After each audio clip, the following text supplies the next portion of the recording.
Die Dolomiten, vor 60 Millionen Jahren zu einem einzigartigen Gebirge geformt. Sie zählen zu den bekanntesten Naturlandschaften der Erde. Plätze wie die drei Zinnen wirken wie ein Magnet. Aber die meisten erleben sie auf der Fahrt hinauf inmitten von Blechlawinen und Besucherströmen. Über 13.000 Menschen werden hier an Spitzentagen gezählt. Wir sind zum ersten Mal hier, weil es ein super berühmter Platz ist.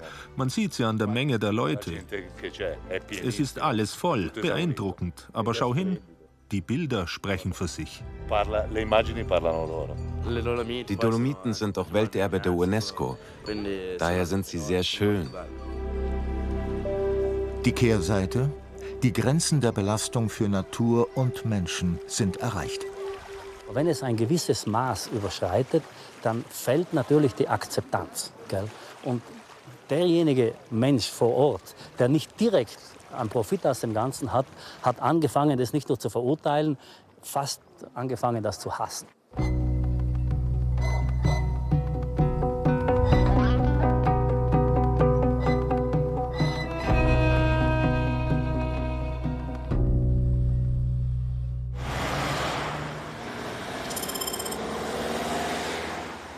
Das gewohnte Bild in der Hochsaison. Die Einfahrt in die 8 Kilometer lange Straße zum Praxer Wildsee ist kontingentiert. Der Bergführer Erwin Steiner ist Mitglied in der örtlichen Verkehrskommission. Weil die Zugangskontrolle vorverlegt wurde, will er an diesem Morgen selbst nachschauen, wie es funktioniert. Heute ist nicht viel los. Gestern schon und vorgestern auch. Vorgestern haben wir um 9 Uhr schon alles voll gehabt. Haben wir schon um 9 gesperrt, Gregor. Es läuft gut heuer. Heuer sind sie weniger nervös. Heuer ist es besser wie vorher. Und geht online. Bitte fahr doch. Um 9:30 ist normalerweise schon einmal alles voll. Und dann, je nachdem, wie sich das leert, kann man die Parkplätze nachbuchen und wieder reinfahren. Also es geht nicht darum, Menschen auszusperren. Es geht, es im Tal so zu gestalten, dass die Einheimischen in erster Linie noch ein ordentliches Leben haben und dass die Touristen, die kommen, es auch ungefähr so vorfinden, wie sie sich wahrscheinlich vorstellen. Prax ist eine der ersten Gemeinden in Südtirol, wo es eine derartige Besuchersteuerung gibt. Grund dafür war der Dauerstau auf der Straße und wild zugepackte Wiesen. Wer jetzt keine Reservierung vorweisen kann, wird auf einen Behelfsparkplatz geleitet und kann nur versuchen, online noch einen Platz zu finden. Du, wir waren noch nie da. Ich wollte jetzt mit meiner Tochter eine kleine Wanderung machen auf so einen kleinen Berg und halt so gemütlich einen Tag verbringen, aber jetzt wird es ein bisschen kompliziert. Naja, also dann probieren wir es noch einmal.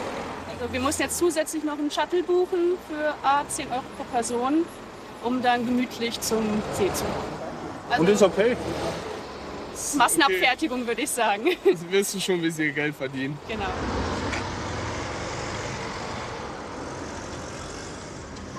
Man könnte auch einfach halbstündlich von den nächstgelegenen Bahnhöfen in Welsberg und Toblach mit dem Bus anreisen, was aber die wenigsten tun.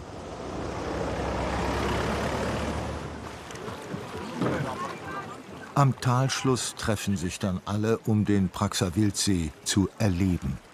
Seit Jahren rangiert die Naturschönheit auf den vordersten Plätzen der Instagram-Top-Spots mit dem Prädikat „Hier muss man gewesen sein".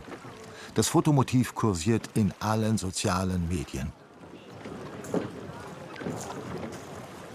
Also in Südtirol ist es ganz bekannt.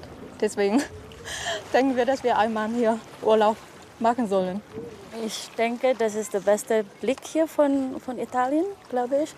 Und der blaue See und im Hintergrund kann man sehen, dass die Dolomiten da ist und das ist perfekte View.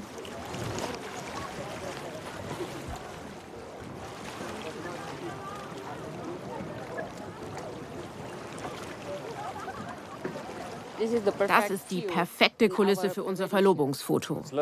Gar nicht so voll, wie ich erwartet habe. Da ist noch Platz zum Bewegen. Wir kennen es aus Instagram, Google und YouTube. Wir sind aus den Niederlanden mit dem Auto hergefahren. 12 Stunden Fahrt.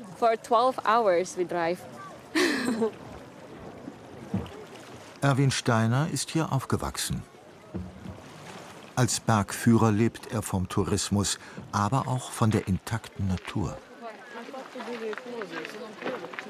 Man kann wirklich den Begriff überflutet oder fast explodiert ist die Situation vor Ort, wenn sich in anderen ganz bekannten Gebieten auf der Welt oder auch in Südtirol der Tourismus kontinuierlich entwickelt hat, dann ist hier die Situation innerhalb weniger Jahre wirklich exponentiell gewachsen und dementsprechend hatte man auch Probleme, das zu handeln, auch verkehrstechnisch, weil man vielleicht gar nicht vorbereitet war auf eine solche Menge, die da daherkommt.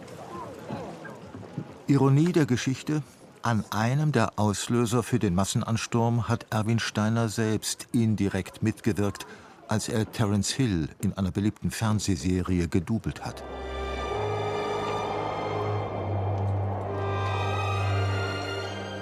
Man hat das absolut unterschätzt, ich selber am meisten. Ich bin ja ein bisschen mitschuld an dem Ganzen und die wurde hier gedreht. Und dann sind schon die ersten Jahre sehr viele italienische Touristen hierher gekommen. Um das Kulissenklischee perfekt zu machen, wurden selbst die 3 Zinnen an den See verpflanzt.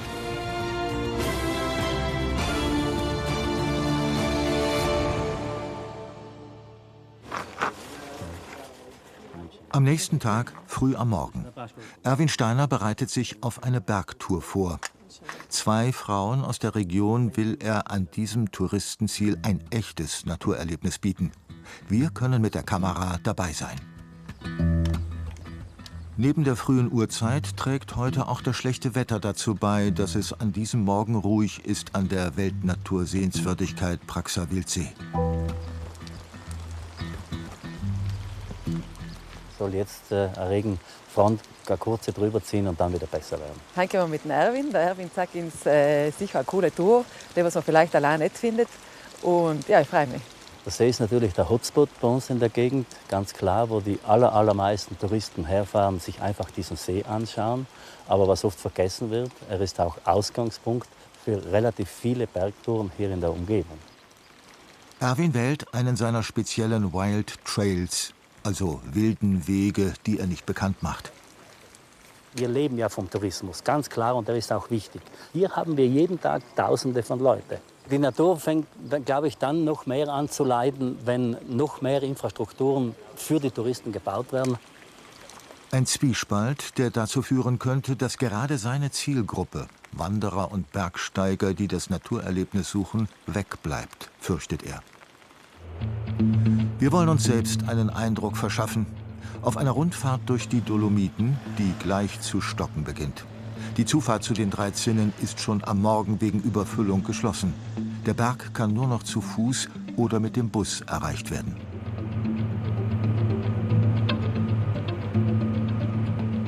Wegen solcher Zustände hat die UNESCO 2018 eine Studie in Auftrag gegeben. Für einzelne Hotspots wurden die Grenzen ihrer Tragfähigkeit ermittelt, um zu wissen, wie viele Touristen ein Ort verträgt. Als verträgliches Maß für den Praxer Wildsee errechnet die Untersuchung 2000 Besucher am Tag. Doch schon an einem durchschnittlichen Augusttag wurde diese Grenze um das 6-fache überschritten.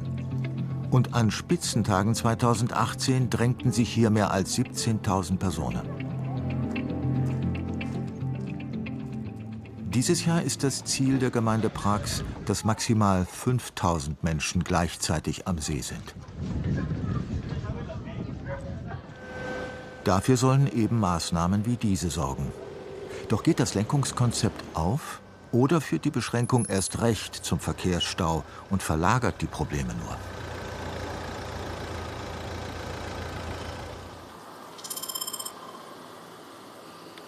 Ein Südtiroler Traditionsort. Auf 3.360 Einwohner kommen fast 6.000 Gästebetten. Im Herbergsviertel Neutoblach steht das Hotel Santa.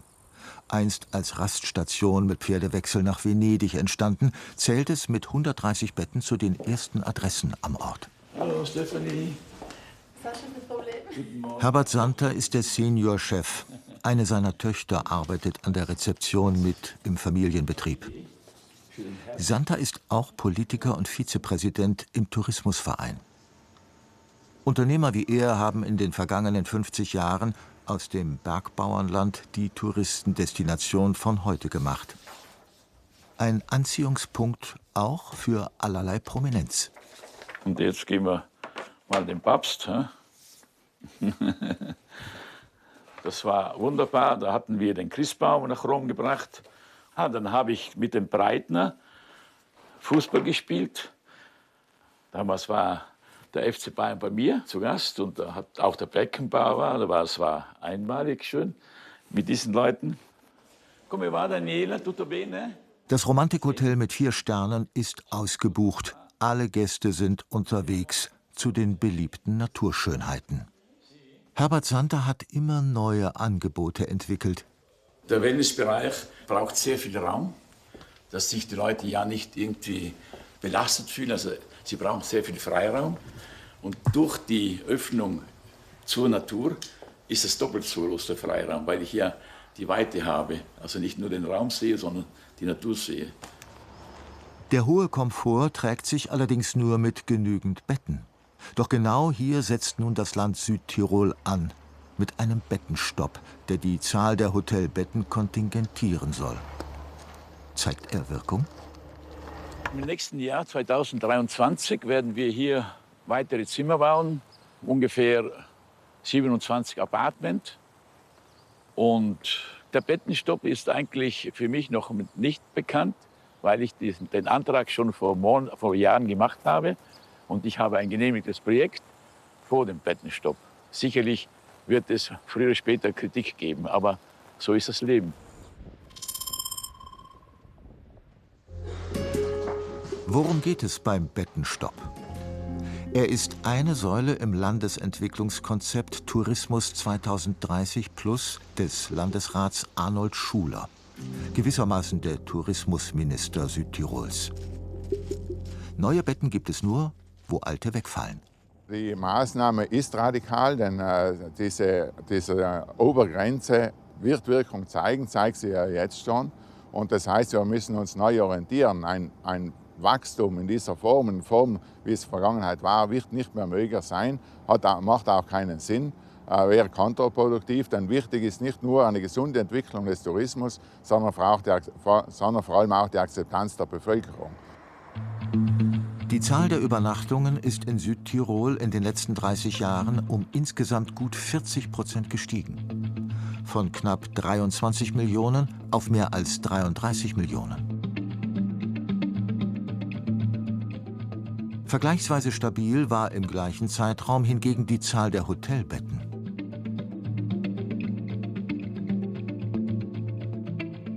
Es gab aber eine Verlagerung von kleineren Betrieben auf Luxusresorts.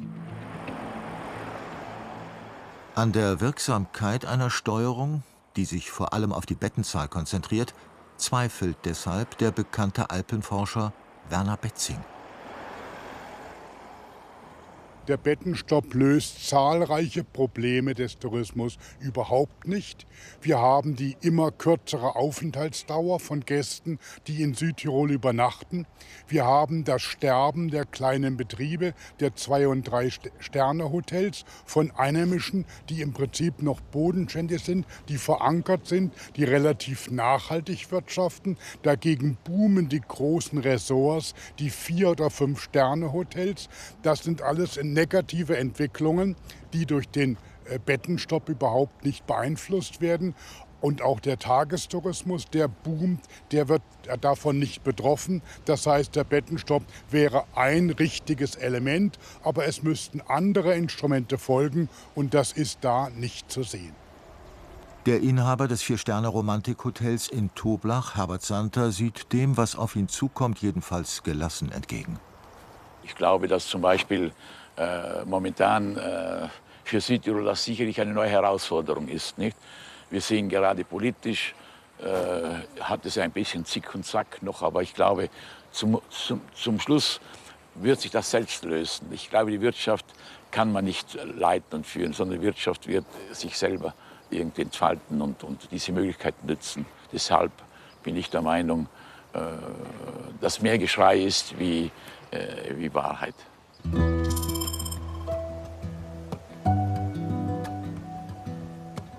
Der Bergführer Erwin Steiner hat mit seinen Begleiterinnen mittlerweile das freie Gelände erreicht. Der Regen hat aufgehört. Und vom Trubel unten am See ist hier tatsächlich nichts mehr zu spüren.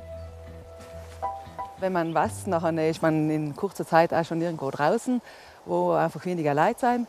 Und das gefällt uns natürlich als Einheimische besonders, wenn wir das vermeiden können, mitten in den Menschenmassen sogar in der Saison unterwegs zu sein.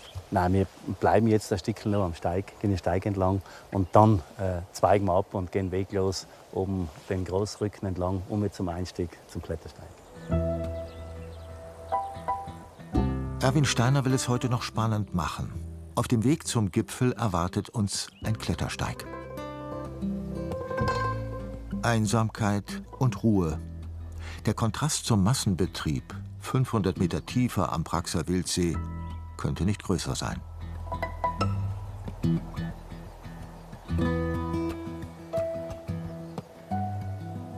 Ich glaube schon, dass es sich herumgesprochen hat, dass das Gebiet natürlich extrem bekannt ist. Und wahrscheinlich, oder so habe ich es mir zumindest zusammengedacht, ist der Bergsteiger derjenige, der wirklich in die Natur raus will, der informiert sich, hört vielleicht, dass da so viele Menschen da sind und denkt sich, da fahre ich gar nicht mehr hin zum Bergsteigen.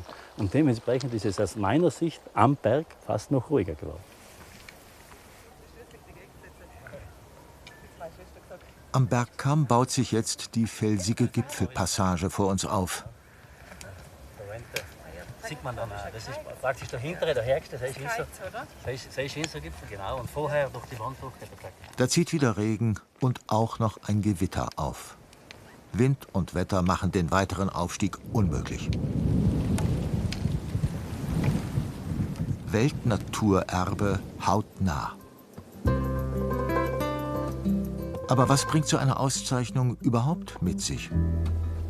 Der Sinn, der dahinter steckt, das ist ein bisschen daneben gegangen. Ich habe das Gefühl, dass bei uns deutlich mehr Menschen deswegen kommen, aber vor allem deutlich mehr Menschen mit den Autos deswegen über die Pässe fahren und so und nicht sich das Gebiet dann wirklich anschauen und das dementsprechend auch erleben, indem sie es auch bewandern. Deswegen, der UNESCO-Gedanke ist nicht ganz übergesprungen.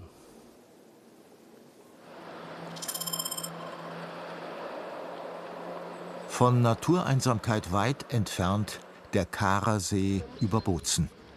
Diese Natursehenswürdigkeit darf schon seit Jahren nicht mehr betreten werden, weil sie nur so geschützt werden kann. Diesen zweiten berühmten Bergsee der Dolomiten können alle nur noch wie ein Ausstellungsstück in einem Freilichtmuseum betrachten. Auch Marlene Rohner ist mit ihrer Familie heraufgekommen. Die Architektin setzt sich seit Jahren für den Schutz der Heimat und der Natur vor Verbauungen ein. Sie engagiert sich ehrenamtlich als Gemeinderätin, im Alpenverein und in der Heimatpflege. Das ganze Gebiet um den Kaarer See war in den vergangenen Jahren immer wieder Schauplatz von Konflikten um neue Seilbahn- und Erschließungsprojekte. Irgendwie bin ich schon erstaunt, was da in den letzten Jahren so passiert ist an Neubauten und Umbauten und Zubauten, wenn ich das so sagen kann. Also ich bin schon überrascht, wie sich die Natur da ein bisschen unterordnen muss. Ja.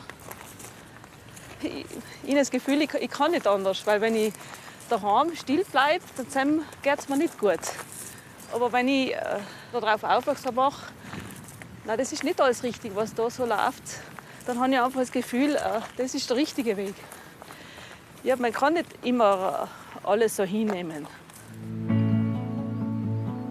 Marlene Rohner will heute am Ziel der Wanderung Vertreter der wichtigsten Natur- und Landschaftsschutzorganisationen Südtirols treffen, um ein Manifest zum Schutz der Dolomiten zu verabschieden. Dieses Manifest wollen sie der Landesregierung übergeben.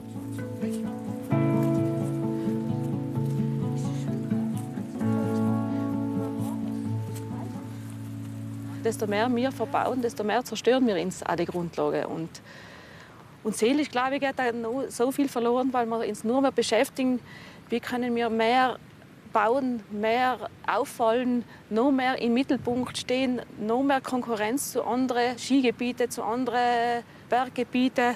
Es ist ein reines Konkurrenzdenken und das, glaube ich, das macht die Leute kaputt, das macht den Tourismus kaputt, das macht die Menschen, das tut ihnen die Leute nicht gut. Die technischen Anlagen und touristischen Inszenierungen ziehen aber gerade die Massen an. Als neueste Attraktion war oben ein 7-stöckiger Glasturm geplant. Das Projekt hatte für großen Widerstand der Naturschutzverbände und der Welterbestiftung gesorgt. Nun werden die Pläne vom Land Südtirol neu entwickelt. Die Spuren der baulichen Eingriffe sieht man bereits jetzt schon auf Schritt und Tritt.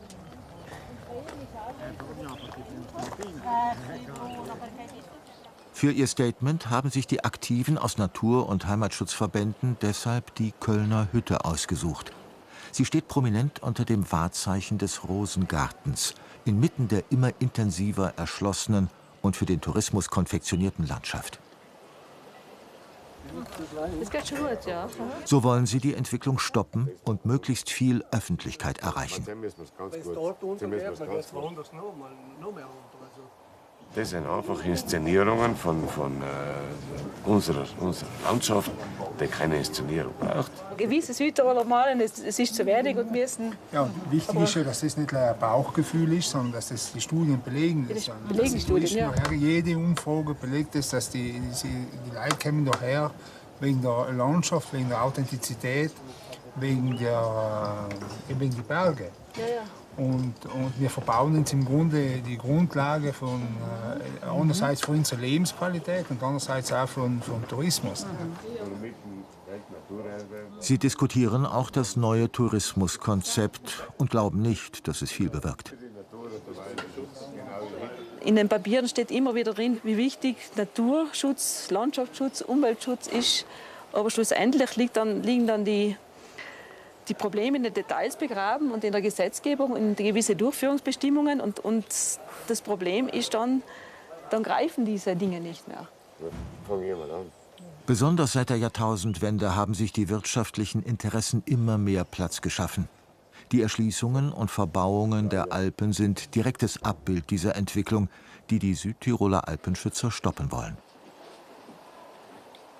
Ja, das Ziel des Manifestes ist es, dass wir mal die Bevölkerung wachrütteln, die eigentlich teilweise schon sehr sensibel ist für diese Diskussionen. Aber es hapert irgendwo noch in der Politik und in der Wirtschaft. Es geht nicht an, dass Beispiel das Land Südtirol 75% dieser Seilbahn finanziert und es wurde kein Klimacheck gemacht. Wir haben heute schon Seilbahnen, die mehr Leute am Tag auf die Berge transportieren können, als Leute in Südtirol leben. Und es gibt schon, ich glaube, an die 35 weitere Projekte, die in den Schubladen warten, um realisiert zu werden. Wenn ich das dann mit der Olympiade her, also was da jetzt für Geister herumschwirren, und das wird forciert, dass die Dolomiten oder die Skigebiete in den Dolomiten zum größten Skigebiet der Welt zusammengeschlossen werden sollten. Also ich verstehe da die Welt nicht mehr, also was in diesen Köpfen vorgeht. Der Rosengarten zählt zu den Kronjuwelen im UNESCO-Weltnaturerbe. Seit Jahrzehnten funktioniert er als Werbekulisse für Südtirol. Unter dem Rosengarten gibt es nun einen neuen Kara-See. Der ist künstlich, ein Speicherbecken für Kunstschnee. In der Feriensiedlung treffen wir den Bürgermeister Markus de Jori. Seit 2010 leitet er die Gemeinde Welschnofen, zu der das Kara-Seegebiet gehört. Wie geht er mit der Kritik um? Viele Besucher sagen uns auch, dass man hier gar nicht werkt, dass es Winterbetrieb gibt, weil die Pisten eigentlich auf den Wiesen sind, die immer schon Wiesen waren und nicht die riesigen Waldschneisen einfach reingehauen wurden wie in anderen Skigebieten. Deshalb, jetzt ist das Skigebiet, die Erneuerung so ziemlich abgeschlossen. Wir wollen, dass die Leute zu uns kommen. Wir sind eine gastfreundschaftliche Gemeinde. Wir müssen nur ein bisschen die Entwicklung so steuern, dass es nicht ausartet.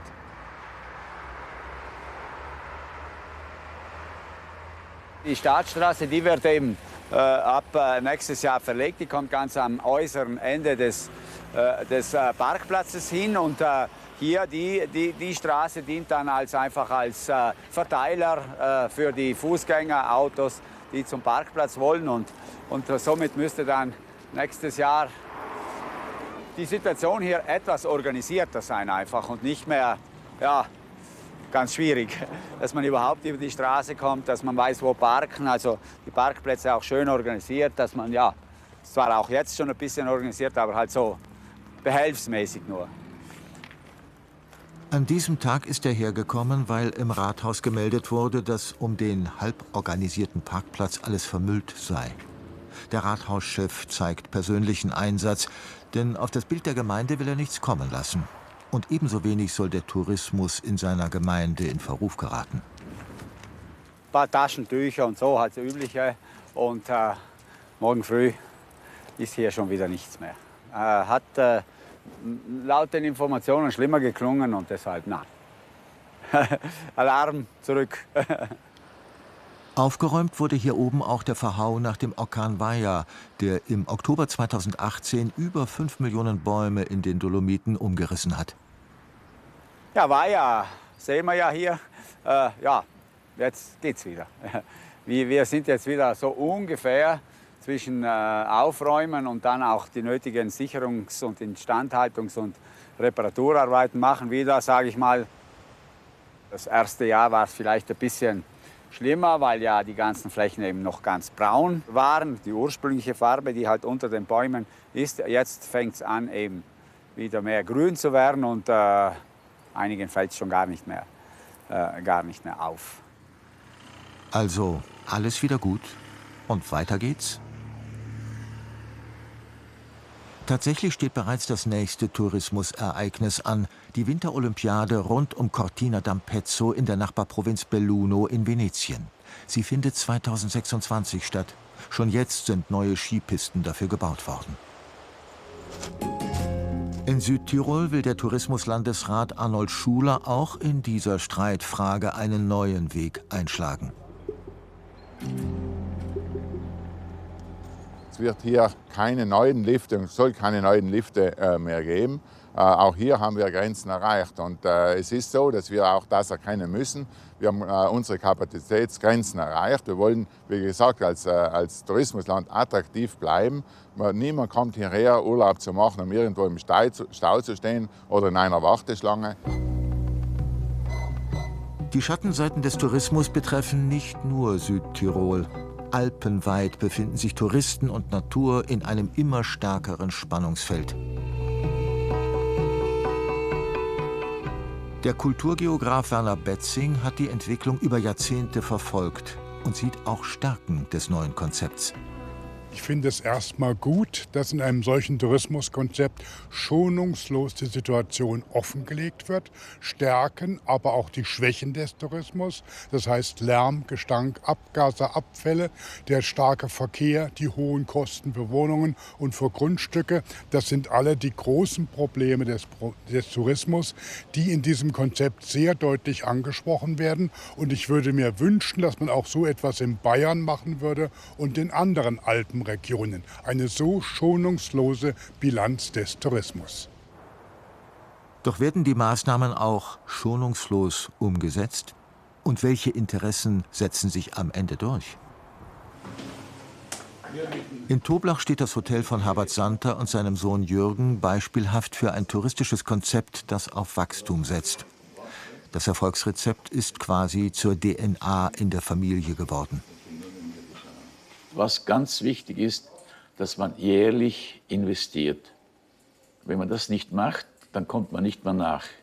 Also der Betrieb muss dauernd immer irgendwie Tritt halten, moderner werden, interessanter werden, fachmännischer werden. Und das haben wir eigentlich gezeigt bis heute. Also das Problem ist, dass man jetzt momentan alles kontingentieren möchte. Wir kontingentieren die Bettenanzahlen, wir kontingentieren auf den Hotspots die gesamten Personen. Also wir kontingentieren momentan ein bisschen zu viel. Also für mich eine freie Marktwirtschaft, eine soziale Marktwirtschaft ist halt, dass ein Unternehmer sich frei entfalten kann in jedem Bereich mit gewissen Regeln. Da bin ich einverstanden. Aber nur mal hergehen und kontingentieren, das ist der einfachste Weg. Das ist, glaube ich, der falsche Weg.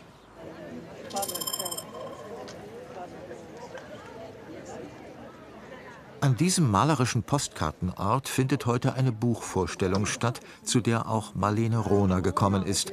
Sie will den Autor kennenlernen. Wir möchten den Kontakt einfach aufbauen miteinander, dass man einfach prinzipiell, es geht eigentlich über die große Mobilitätsfrage.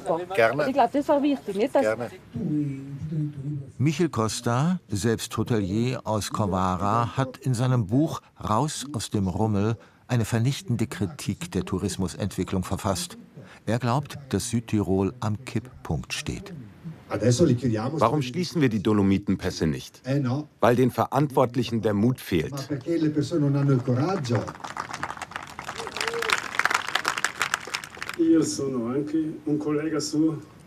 Ich bin auch ein Kollege von Ihnen und habe einen Rat und eine Frage. Mir gefällt es nicht, dass uns, die wir in der Tourismuswirtschaft arbeiten, die Schuld an allem gegeben wird, was in den Tälern schlecht läuft. Wir spucken in den Teller, aus dem wir alle essen, denn wir hängen vom Tourismus ab, die einen mehr, die anderen weniger.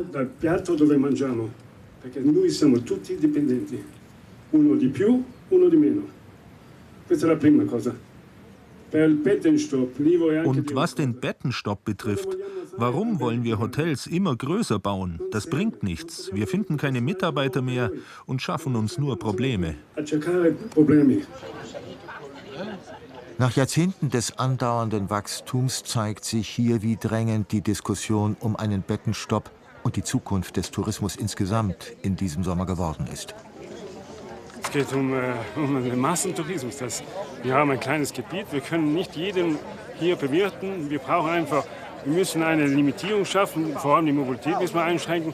Und wir möchten, dass die Gäste auch vor allem die Schönheit der Natur besucht und nicht die Saunen oder noch ein Schwimmbad oder noch ein Dampfbad. Und das ist alles Quatsch, das brauchen wir alles nicht. Also ich bin letzte Woche um 6 Uhr raufgefahren, um einmal ein bisschen den Grönerjoch und Zellerjoch mit Ruhe zu genießen. Und heute musste ich hochfahren um 2 Uhr. Schrecklich. In jeder Ecke, überall Autos, Motorautos, Bus, Radfahrer. Also es ist einfach, das ist nicht das, was das sein sollte. Meine Idee wäre eigentlich auf jeden Fall nach dem amerikanischen, dass man Eintritt zahlt in einen Park, also wirklich einen Nationalpark und das nicht ein Lunapark wird, wo man Spaß hat und praktisch das ein Playground ist, sondern dass man das respektiert. Weil wir sind die Natur und wir müssen uns das selber schützen. Wenn wir die Natur nicht schützen, dann die Natur überlebt ohne uns ganz gut, glaube ich. Es geht also um viel mehr als nur die Hotspots wie den Praxer Wildsee.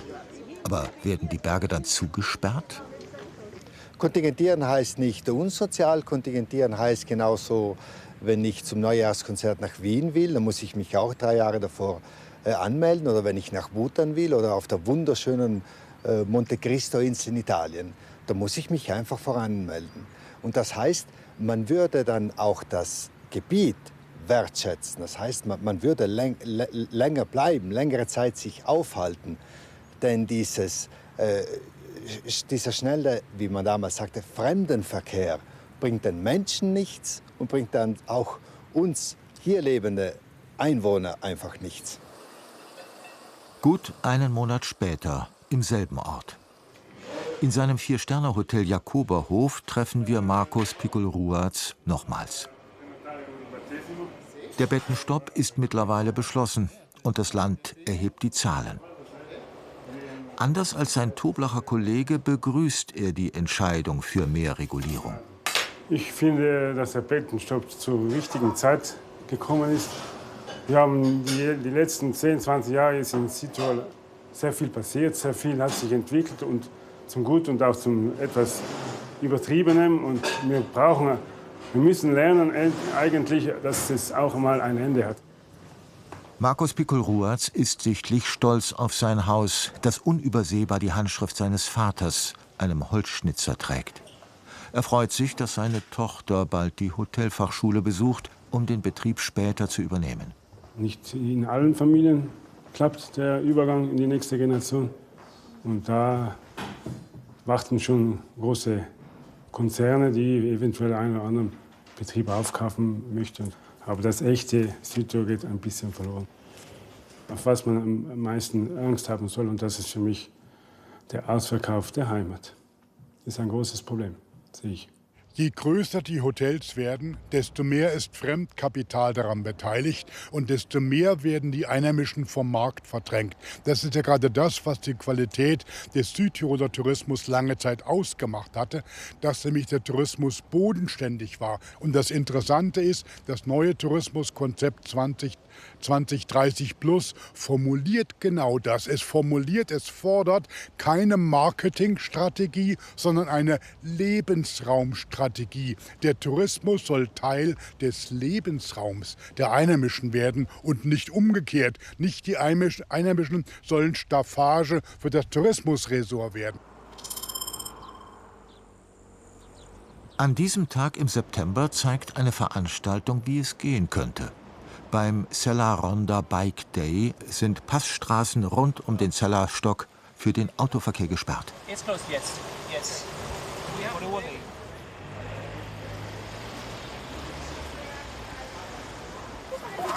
Auch Marlene Rohner ist dabei, mit Mann und Kindern.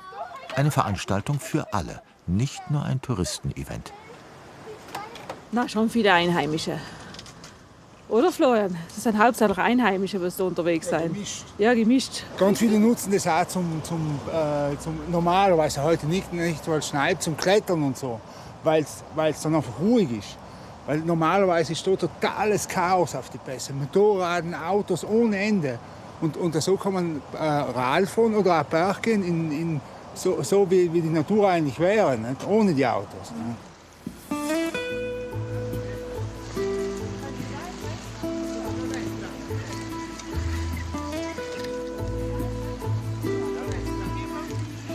Also das ist ja für jeden Radfahrer das Tollste, was es gibt, wenn solche Pässe wie Sella-Joch und Bordeaux gesperrt sind. Zusammen mit seinen Freunden war er schon das letzte Mal dabei und ist wieder begeistert. Wir sind jetzt am 3. Tag da, bleiben bis morgen und natürlich bleiben wir da 4-5 Tage. Und das ist natürlich das Highlight heute.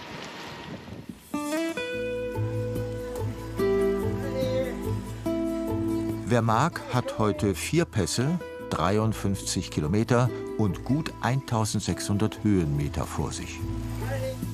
Auch die Söhne von Marlene und Florian haben Spaß, trotz Kälte und ohne E-Antrieb. Es ist wirklich so ein bisschen ein Gemeinschaftsgefühl, nicht? Wir alle da diese Zeit genießen. Aber der Schnee ist super. Gell? Die Berge sind super. Traum, gell? Totaler Traum. Und das ist total schön mit dem Schnee. Ja. Seit 16 Jahren gibt es diese Veranstaltung, die verbunden ist mit dem Appell, den Verkehr auf den Passstraßen öfter auszusperren. Ein Schritt in Richtung sanfter Tourismus, der immer mehr Anhänger findet. Bravo, Falti, bravo, Falti. Super gemacht. Spitze. Spitze Jungs, das gemacht, die Jungs. Ja, hey, super. Selbst der Wirt hat so viel zu tun, dass er für die Frage, ob der Tag trotz Sperrung auch für ihn ein Gewinn ist, keine Zeit hat. 2 Stunden später unten im Tal. Die Autos haben sich die Straßen zurückerobert. Gerhard Wanzi kommt selbst aus der Tourismusbranche und lebt hier in Wolkenstein. Er kennt die unterschiedlichen Befindlichkeiten. Das sind unsere Freunde, ja?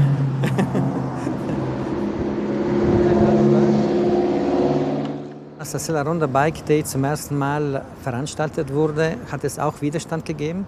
Vor allem von den Hüttenbetreibern auf den Pässen, die auch Glasscherben auf die Straße geworfen haben, um die Veranstaltung zu verhindern. Nach wenigen Jahren konnten sie so viele Leute eben bedienen, dass sie eher glücklich sind, dass es die Veranstaltung gibt.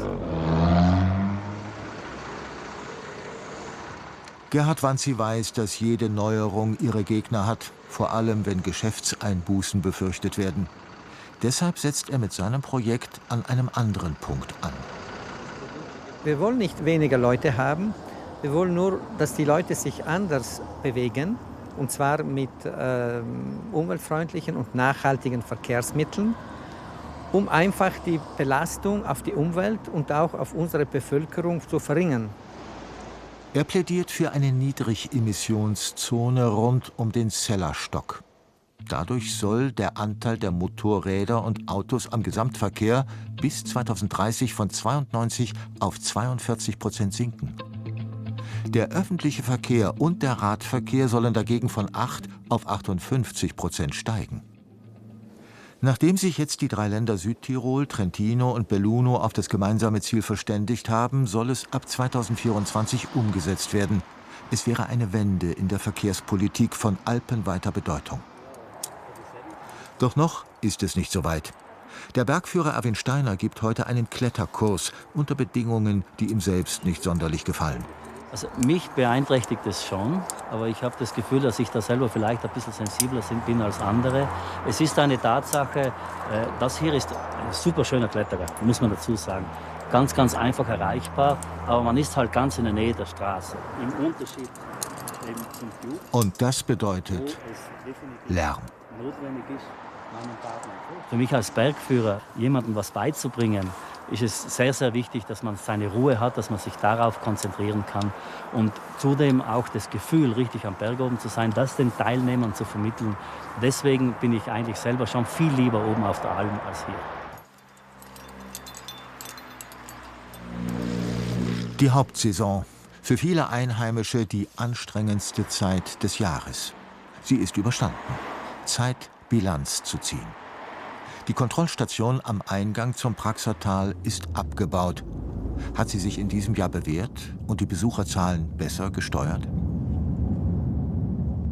Man hat befürchtet, dass genau auf der Strecke, wo wir jetzt entlangfahren, alles blockiert wird durch die Taleinfahrt. Das hat es nicht gegeben. Es war immer ein bisschen ein Loch offen, damit sich ja kein Stau bildet. Und das Ziel von maximal 5000 Besuchern am Tag wurde tatsächlich erreicht. Seit vielen Jahren ist das Praxertal nicht mehr so gut dagestanden im Empfinden, sei es der Touristen, die da waren, wie auch der Menschen vor Ort. Die Aktion heuer, also diese Maßnahmen heuer mit der Talsperre weiter heraus, das hat sich sicherlich sehr, sehr bewährt. So könnte es also funktionieren. Südtirol geht erste Schritte, um dem entfesselten Tourismus beizukommen. Für mehr Lebensqualität für die Einheimischen und zum Schutz seines Naturerbes. Ein Beispiel vielleicht für den gesamten Alpenraum?